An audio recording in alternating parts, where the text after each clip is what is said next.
নিজ ঘরই যেন এক টুকরো ইতিহাস, যেখানে জমা হয়ে আছে শত বছরের পুরনো ঐতিহ্য আর হারিয়ে যাওয়া নানা স্মৃতি। বলছি সিলেটের বিশ্বনাথ উপজেলার তাঁতিকোনা গ্রামের ৭০ ঊর্ধ্ব এক প্রকৃতিবন্ধু আব্দুল গাফফার উমরা মিয়ার কথা। দীর্ঘ ৬০ বছর ধরে তিলে তিলে নিজের বসতঘরেই তিনি গড়ে তুলেছেন ব্যতিক্রমী এক সংগ্রহশালা। উমরা মিয়ার এই সংগ্রহশালায় প্রবেশ করলেই মনে হবে যেন কোনো জাদুঘরে চলে এসেছেন।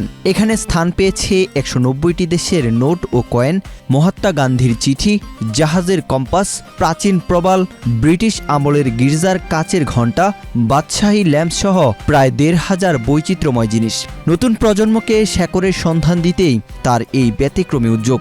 রূপায়ণ lake castle, welcome to the land of piece. এই ঘরের মধ্যে অনেক প্রাচীন জিনিস রয়েছে এবং অনেক বড় বড় মানুষও এখানে দেখতে এসেছেন। আমার শ্বশুর এই জাদুঘরে আমরা ডেইলি আসি, এসে এসব জিনিসপত্র দেখি, আমরা অনেক আনন্দ পাই। আজ আমি এসেছি আমাদের এলাকার বিশিষ্ট বৃক্ষপ্রেমী, আমার খুব প্রিয়জন জনাব আব্দুল গাফফার উমরা মিয়া সাহেবের বাড়িতে। এখানে এসে দেখলাম ওনার ঘরের সাথেই একটি রুমে জাদুঘর, সেখানে প্রাচীন কিছু জিনিস সংগ্রহ করা হয়েছে, যেগুলো পূর্বে আমি কখনো দেখিনি আর কি। আপনারা এসে ভিজিট করতে পারেন। এখানে প্রাচীন যুগের অনেক জিনিস রাখা হয়েছে, সংগ্রহ করা হয়েছে।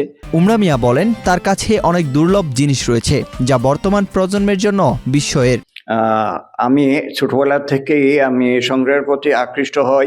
আমার ঘরে কিছু পুরনো জিনিস ছিল এবং কালক্রমে দেখি ওইগুলা বিলীন হয়ে যাচ্ছে বা এগুলার কার্যক্রম বন্ধ হয়ে যাচ্ছে, এইগুলার প্রয়োজনীয়তা কমে আসছে। এই জন্য আমি পুরনো জিনিসগুলা সংগ্রহ করতে থাকি, যে আমার পরবর্তী জেনারেশন আমরা কিভাবে আমাদের লাইফ এনজয় করে গেলাম বা আমার পূর্বপুরুষরা কিভাবে লাইফটা এনজয় করছে, এই সব তাদের বর্তমান প্রজন্মের কাছে তুলে ধরার জন্য আমার এই প্রক্রিয়া।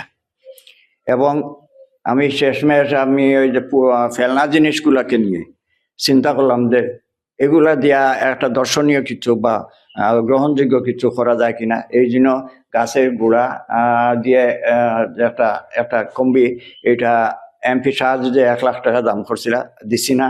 এরপরে আরো কিছু বিশিষ্ট ব্যক্তিবর্গ আইসন এগুলা নিতা বা মুসলিম সাহিত্য সংসদ নিতা, আমি দিছি না। যেহেতু আমার বিশ্বনাথের এসেটস, আমার তাঁতিকোনার এসেটস, কেউ মুসলিম সাহিত্য সংসদে দিয়া সারলেই আর তাঁতিকোনার নাম ধরবে না, বিশ্বনাথের নাম ধরবে না। এই জন্য আমি আমার বাড়িতে এইগুলা সাজাইছি।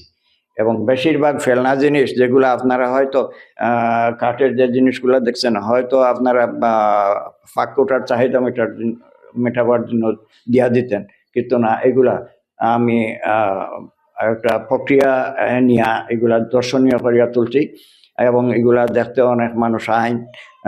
আমার বাড়িতে world bank vice president Anton Dalhous এবং American medical director Raymond Phillis, Australian high কমিশনের ফার্স্ট সেক্রেটারি মিসেস ফারাসা এবং ব্রিটিশ পার্লামেন্টারিয়ান মিস কেফেমুলের নেতৃত্বে আমার বাড়িতে আসছেন।